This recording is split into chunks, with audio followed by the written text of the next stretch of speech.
L'idée des présidents successifs du Centre Pompidou a été d'organiser au fil du temps une décentralisation des œuvres du musée. On se souvient par exemple de l'inauguration de l'antenne Pompidou à Metz en 2010. Pour ce 40e anniversaire, 40 étapes vont être installées, instaurées, et dont une très lointaine aux Antilles, à la Fondation Clément, avec une exposition baptisée Le geste et la matière. Benoît Puchot nous y emmène. Pour son anniversaire, le Centre Pompidou se délocalise sur l'île de la Martinique, à 6800 km de Paris, dépaysement garanti. Pour son programme de décentralisation culturelle, le musée parisien a exporté une soixantaine de toiles à la Fondation Clément. Un tout nouveau centre d'art contemporain, sorti de terre il y a un an, au cœur d'une ancienne habitation sucrière classée à l'UNESCO. Son président Bernard Ayotte y expose déjà des artistes caribéens et internationaux, comme le plasticien Daniel Buren, venu installer sa dernière œuvre, La Trappe-Soleil. Un double événement sur l'île pour l'accès à la culture et à l'art contemporain dans une région ultra-périphérique. C'est vraiment un des nœuds du monde. Tout un tas de civilisations, de cultures se sont croisées ici, se sont établies ici. Ça ne peut être qu'une émulation au meilleur sens, aussi bien d'ailleurs pour ceux qui viennent de l'extérieur que pour les autochtones. Donc c'est un lieu, à mon avis, important.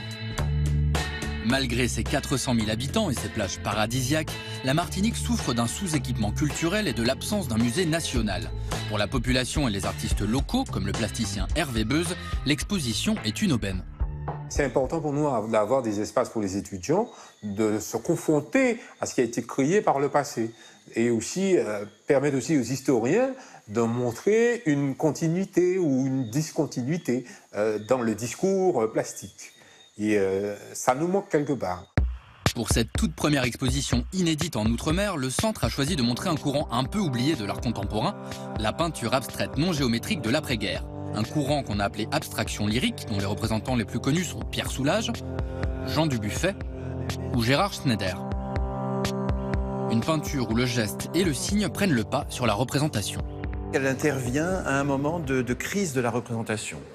Et beaucoup d'historiens de l'art postulent que le traumatisme de la guerre, de l'occupation, les violences faites à l'homme avec un grand H, les camps de concentration, l'usage pour la première fois de techniques d'extermination massive comme la bombe atomique, par exemple, font que pour beaucoup d'artistes, représenter devient très difficile.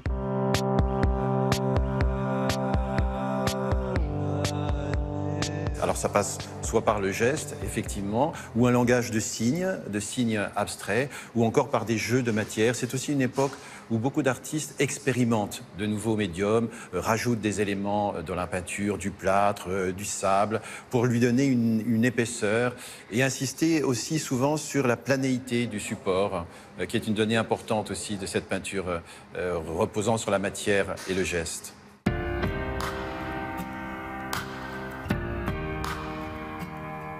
L'artiste, après avoir construit une forme de façon assez brutale, on voit qu'il donne des coups très vigoureux de brosse, revient avec des tubes de peinture et écrase sur la toile des boudins de peinture, du rouge, du blanc et du rouge qui donnent la pulsion définitive au regard du spectateur. Avec cette politique de décentralisation culturelle, le Centre Pompidou espère aussi booster la création locale. Déjà encouragé par la visibilité que lui donne la Fondation Clément, où Hervé Beuze a exposé son œuvre Armature l'année dernière. La Fondation Clément est dans cette optique-là de mettre en place un espace qui, quelque part, nous amène à avoir un travail qui soit à la hauteur.